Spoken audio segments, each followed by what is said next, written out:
بسم اللہ الرحمن الرحیم۔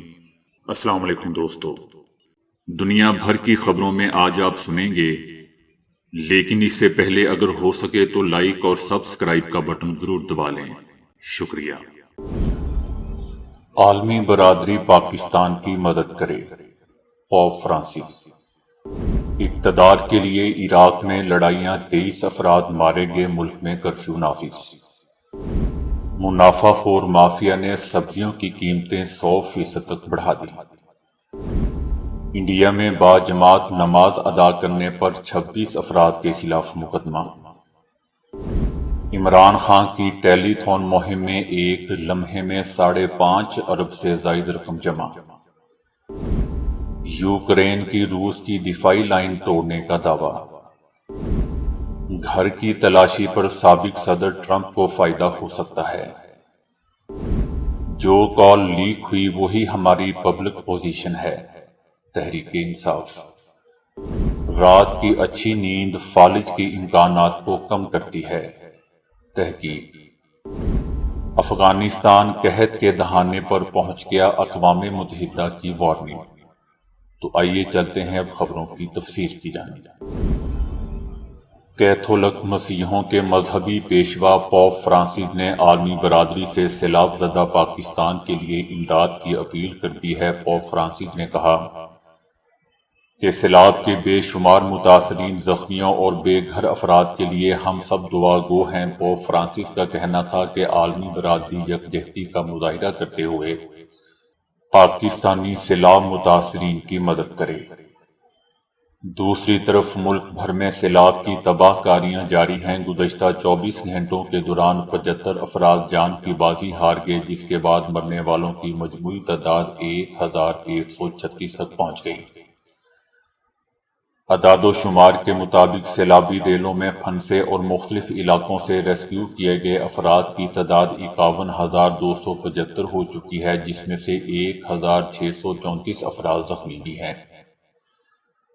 بارشوں اور سیلاب کے دوران اب تک 162 پلوں کو نقصان پہنچا ہے، 72 اضلاع بری طرح متاثر ہوئے ہیں، جبکہ 10,51,000 سے زائد مکانات ملیہ میٹ ہو چکے ہیں اور مجموعی طور پر 3,30,46,000 سے زائد افراد براہ راست سیلاب سے متاثر ہوئے ہیں، جبکہ ملک میں کپاس، ٹماٹر اور پیاز سمیت کئی فصلیں تباہ ہو چکی ہیں، جس کے باعث ملک کو 536 ارب روپے سے زائد کا نقصان ہوگا۔ ملک میں کپاس، مکئی، چاول، گنے اور دالوں، ٹماٹر، پیاز سمیت دیگر فصلیں بھی تباہ ہو چکی ہیں، جبکہ حتمی رپورٹ میں زراعت اور سٹاک کا نقصان 1,300 ارب روپے سے زائد جانے کا خدشہ ظاہر کیا جا رہا ہے۔ زراعت کے شعبے میں سب سے زیادہ نقصان سندھ کو 300 ارب روپے سے زائد کا ہو چکا ہے۔ بلوچستان کے زرعی شعبے کو 200 ارب روپے کا نقصان ہوا ہے، جبکہ کے پی کے زرعی شعبے کو 36 ارب روپے سے زائد کا نقصان ہو چکا ہے۔ دستاویز میں کہا گیا ہے کہ سندھ میں 28,45,000 ایکڑ سے زائد رقبے پر کھڑی فصلیں تباہ ہو چکی ہیں، جن میں کپاس کی فصل، کھجور کی فصل مکمل طور پر تباہ ہو چکی ہے، جبکہ گنے، مرچ، پیاز، ٹماٹر، سبزیاں، چاول کی فصل کو جزوی طور پر نقصان پہنچا ہے۔ عراقی رہنما مقتدی الصدر کو سیاست سے کنارہ کش ہونے کے اعلان کے بعد ان کے حامی اور مخالفین میں جھڑپوں میں 23 افراد مارے گئے ہیں، جس کے بعد ملک میں کرفیو نافذ کر دیا گیا ہے۔ امن و امان کی بحالی کے لیے بغداد سمیت ملک بھر میں کرفیو نافذ کر دیا گیا ہے۔ لوگوں نے انتہائی سخت سیکیورٹی والے علاقے میں واقع صدارتی محل پر دھاوا بول دیا۔ صدارتی محل کے عالی شان سوئمنگ پول میں مظاہرین کی سوئمنگ کرتی ویڈیو سوشل میڈیا پر وائرل ہو رہی ہے۔ عراق میں دوستوں، گزشتہ سال انتخابات کے بعد سیاسی تعطل جاری ہے اور سیاسی جماعتیں اتحادی حکومت بنانے میں ناکام ہوئی ہیں۔ ملک بھر میں بارشوں اور سیلابی صورتحال کے باعث سینکڑوں ایکڑ پر پھیلی فصلیں تباہ ہونے کے بعد سبزی بھی عوام کی پہنچ سے دور ہو چکی ہے۔ سیلاب اور بارشوں سے جہاں فصلیں متاثر ہوئی ہیں، وہیں منافع خور مافیا نے خوراک کی قیمتیں مصنوعی طور پر بڑھا دی ہیں، جبکہ ضلعی انتظامیہ گراں فروشی روکنے میں ناکام ہے۔ سبزی کی قیمتیں آسمان کو چھو رہی ہیں۔ آلو کی قیمت 90 روپے ہے، لیکن 130 سے 150 روپے میں فروخت کیا جا رہا ہے۔ پیاز کی قیمت 260 سے 400 اور 450 روپے فی کلو فروخت ہو رہی ہے۔ ٹماٹر 160 کی بجائے 300 سے 350 روپے میں فروخت ہو رہا ہے۔ ادھر پھلوں کی قیمتیں 30 سے 40% سے زائد مہنگے داموں فروخت ہو رہے ہیں۔ مرغی کا گوشت 400، بکرے کا گوشت 1800 روپے تک پہنچ چکا ہے۔ انڈیا کی ریاست اتر پردیش کے ضلع مراد آباد میں ایک گھر میں باجماعت نماز پڑھنے والے 26 مسلمان شہریوں کے خلاف مقدمہ درج کر لیا گیا۔ یہ واقعہ اتر پردیش کے ضلع مراد آباد کے ایک مقامی گاؤں دلہے پور میں پیش آیا ہے، جہاں ایک گھر میں مسلمان شہری باجماعت نماز پڑھ رہے تھے کہ پڑوسی نے ان کے خلاف شکایت درج کروا دی۔ نمازیوں کے خلاف مقدمہ انڈین پینل کوڈ کے سیکشن 505(2) کے تحت نفرت اور دشمنی پھیلانے کے جرم میں درج کیا گیا ہے۔ نمازیوں کے خلاف مقدمہ کروانے والے ایک جاہل شہری چندر پال سنگھ کا کہنا ہے کہ یہ لوگ باجماعت نماز کے ذریعے لوگوں میں نفرت اور دشمنی پھیلا رہے ہیں۔ اس گاؤں میں دوستوں کوئی مسجد نہیں ہے، جس پر شہریوں نے مسلمانوں کے گھروں میں نماز ادا کرنے پر اعتراض کیا ہے۔ باجماعت نماز پڑھنے والے 26 مسلمان شہریوں میں 16 افراد کو مقدمے میں نامزد کیا گیا ہے، جبکہ 10 افراد کی شناخت نہیں بتائی گئی۔ اتر پردیش کے ضلع مراد آباد میں مسلمان شہریوں کے خلاف باجماعت نماز پڑھنے پر مقدمہ درج ہونے کے خلاف سوشل میڈیا پر پوری دنیا سے شدید رد عمل دیکھنے میں آ رہا ہے۔ اگر دوستو یہ سلسلہ برقرار رہا تو ہو سکتا ہے کہ آنے والے دنوں میں اس میں دنیا کے کئی ممالک بھی شامل ہو جائیں، اور آنے والے دنوں میں سب سے زیادہ اس کے خلاف پاکستان سے آواز اٹھے۔ انڈین صحافیوں کا کہنا ہے کہ 26 افراد کے خلاف اتھارٹی سے اجازت لیے بغیر اور پڑوسیوں کی خواہش پر باجماعت نماز پڑھنے پر مقدمہ درج کر لیا گیا۔ کسی ایک مذہب کو مجرم بنانا ایسا ہی ہوتا ہے۔ مقبوضہ وادی سے سابق وزیر اعلیٰ عمر عبداللہ نے اس پر کہا ہے کہ مجھے یقین ہے کہ اگر کسی پڑوسی نے اپنے 26 دوستوں اور رشتہ داروں کے ساتھ ہون رکھا ہوتا تو سب کو بالکل قبول ہوتا۔ یہ لوگوں کے اکٹھے ہونے کا مسئلہ نہیں، بلکہ نماز پڑھنے کا مسئلہ ہے۔ پولیس والوں کی بڑی تعداد غریب مسلمانوں کو پکڑنے کے لیے ہمیشہ تیار رہتی ہے۔ بھارت میں مسلمانوں کی عبادت کرنا دوستو ایک جرم بن چکا ہے۔ مستقبل کے وزیر اعظم عمران خان کی سیلاب زدگان کے لیے ٹیلی تھون مہم میں 2.5 گھنٹوں کے دوران 5.5 ارب روپے سے زائد کی رقم جمع ہو گئی۔ عمران خان کی ٹیلی تھون مہم میں سیاستدان، فنکاروں اور معروف شخصیات نے شرکت کی۔ عمران خان نے گفتگو کرتے ہوئے کہا کہ اس وقت ملک میں بہت بڑا امتحان ہے۔ سیلاب کی وجہ سے پورا ملک متاثر ہے، اسی لیے ہم نے فیصلہ کیا ہے کہ پورا ملک مل کر اس امتحان کا سامنا کرے۔ فیوچر کے وزیر اعظم عمران خان کا کہنا تھا کہ ہمیں بحیثیت قوم اپنے سیلاب متاثرین کی مدد کرنی چاہیے۔ ہم ایک کنٹرول روم بنا رہے ہیں جس کے ذریعے رضاکاروں کو گائیڈ کریں گے اور ڈائریکشن دیں گے تاکہ رضاکار متاثرہ لوگوں سے تک پہنچ سکیں۔ سیلاب سے مالی طور پر تخمینہ لگایا گیا ہے کہ 1000 ارب سے زائد کا نقصان ہوا ہے۔ مستقبل کے وزیر اعظم عمران خان کا کہنا تھا کہ 2010 کے سیلاب میں قوم کو متاثرین کی مدد کرتے ہوئے دیکھا ہے۔ اب بھی مشکل گھڑی میں پوری قوم سیلاب متاثرین کے ساتھ کھڑی ہے اور ان کی بھرپور مدد کرے گی۔ انہوں نے بتایا کہ جو بھی فنڈز ملیں گے اسے ثانیہ نشتر کی سربراہی میں خرچ کیا جائے گا۔ ARY کی بھی ہمیشہ کی طرح پاکستان کی خدمت میں پیش رہا اور ARY نیٹ ورک کے صدر اور CEO سلمان اقبال نے 3 کروڑ روپے عطیہ کرنے کا اعلان کیا۔ یوکرین نے اپنے علاقوں کو کنٹرول واپس لینے کی غرض سے شروع کی گئی نئی مہم کے تحت جنوبی شہر خیرسون کے اکثر مقامات پر دشمن کی دفاعی لائن کو توڑنے میں کامیابی کا دعویٰ کیا ہے، لیکن روس نے یوکرین کے دعوے کو مسترد کرتے ہوئے کہا ہے کہ ہم نے بندرگاہی شہر میکولائیو پر شیلنگ کر کے یوکرین کی جوابی جارحانہ کارروائی کو ناکام بنا دیا ہے۔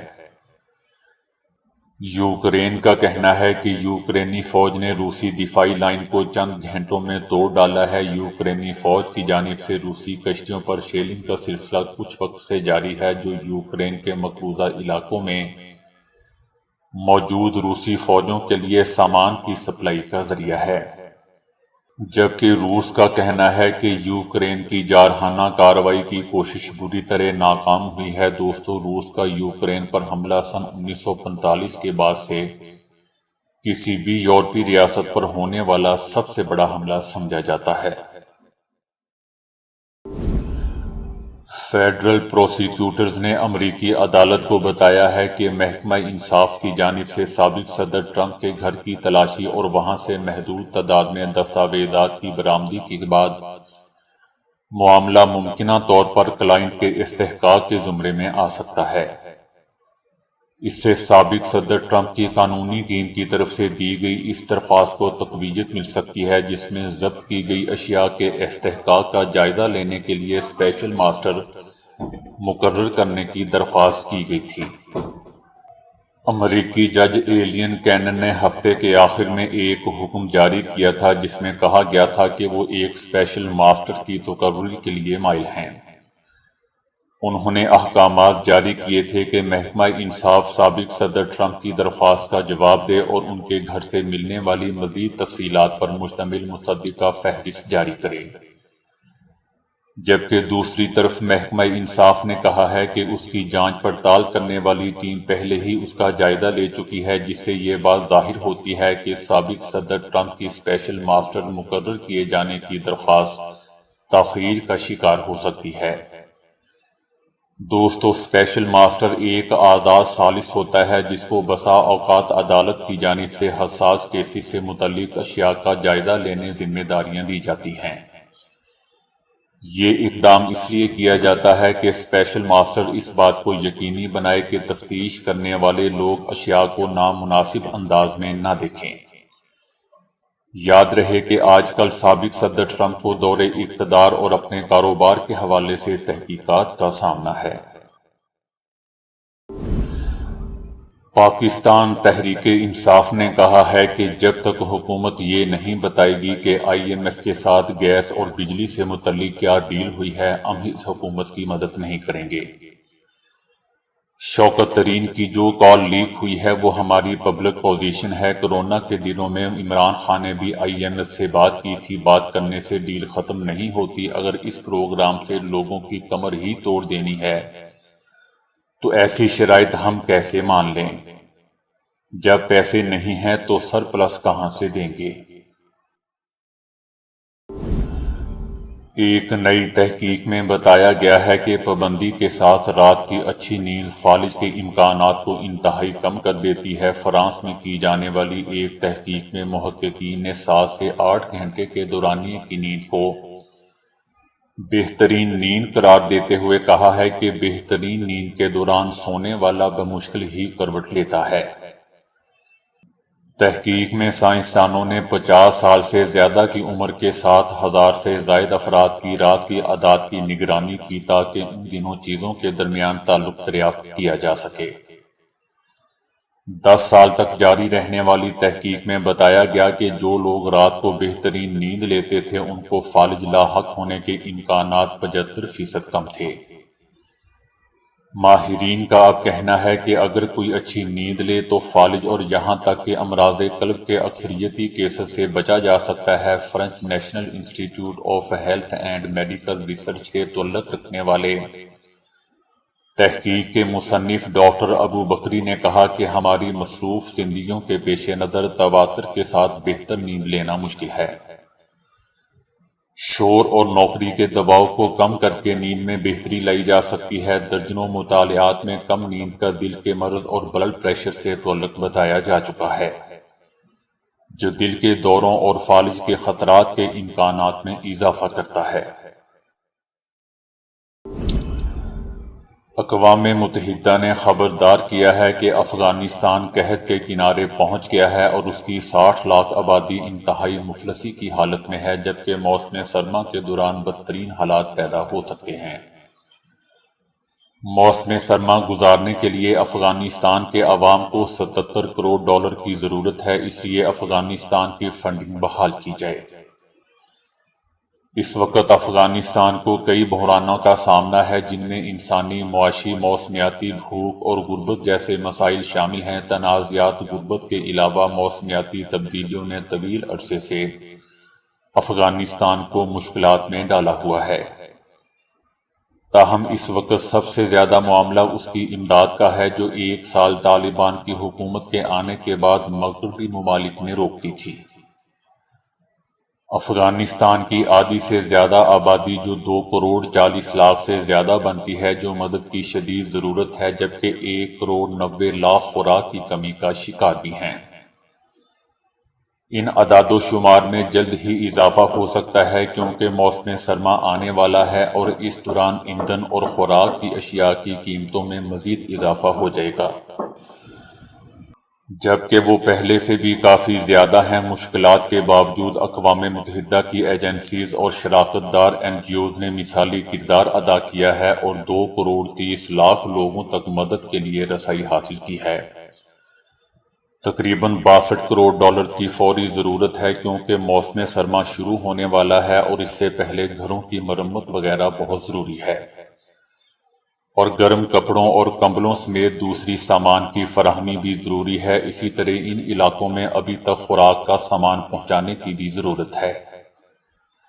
وہ علاقے جو موسم سرما کے دوران برف باری کی وجہ سے ملک سے کٹ جاتے ہیں، اس وقت طالبان کے پاس ملک کے مستقبل کے لیے کوئی بجٹ نہیں ہے۔ 7 کروڑ سے زائد افغان دور دراز علاقوں میں رہتے ہیں، اور اگر زراعت اور مویشیوں کو تحفظ نہ دیا گیا تو لاکھوں کی تعداد میں زندگیاں داؤ پر لگ جائیں گی۔ یاد رہے دوستو کہ طالبان نے امریکہ اور اتحادی افواج کے ملک سے نکلنے کے بعد اقتدار سنبھالا تھا، جس کے بعد کئی ممالک نے وہاں کے لیے امدادی فنڈز بھی روک دیے تھے۔ عالمی ترقی کے باوجود دنیا بھر میں غریب اور امیر ممالک کے درمیان ڈیجیٹل تقسیم بڑھتی جا رہی ہے، اور اب تک 1 ارب سے زائد افراد انٹرنیٹ سے محروم ہیں۔ اس طرح وہ نہ صرف جدید معلومات بلکہ کاروباری مواقع سے بھی محروم ہیں۔ ملازمت ہو، تعلیم، تجارت ہو یا روزمرہ معلومات، انٹرنیٹ اب ہر ایک کی ضرورت بن چکا ہے۔ ایشیا براڈ بینڈ میں سب سے تیزی سے ترقی کرنے والا خطہ ہے۔ یہاں کا سکور سب سے زیادہ ہے اور انٹرنیٹ کی قیمت سب سے کم، یعنی اوسطاً ماہانہ آمدنی کا 1.5% انٹرنیٹ کا خرچ ہے، جس کے تحت 1 گیگا بائٹس کا ڈیٹا حاصل کیا جا سکتا ہے۔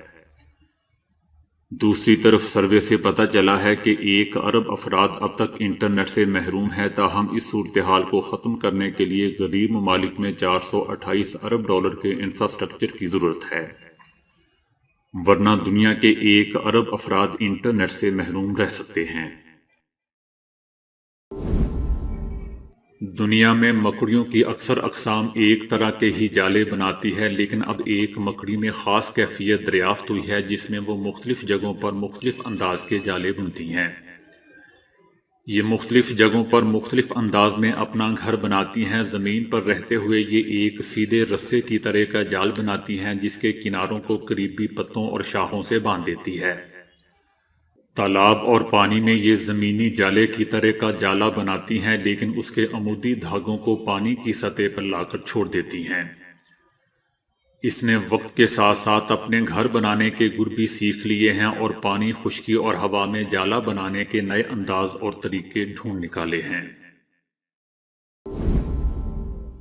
4 سال سے 6 سال کے بچوں کی صحت ان میں بہتر تعلیمی کارکردگی کی وجہ ہو سکتی ہے، یعنی اگر اس عمر کے بچے اپنے ہم عمروں کے مقابلے میں زیادہ دور تک چل پاتے ہیں تو وہ تعلیمی صلاحیت میں ان سے بہتر کارکردگی دکھا سکتے ہیں۔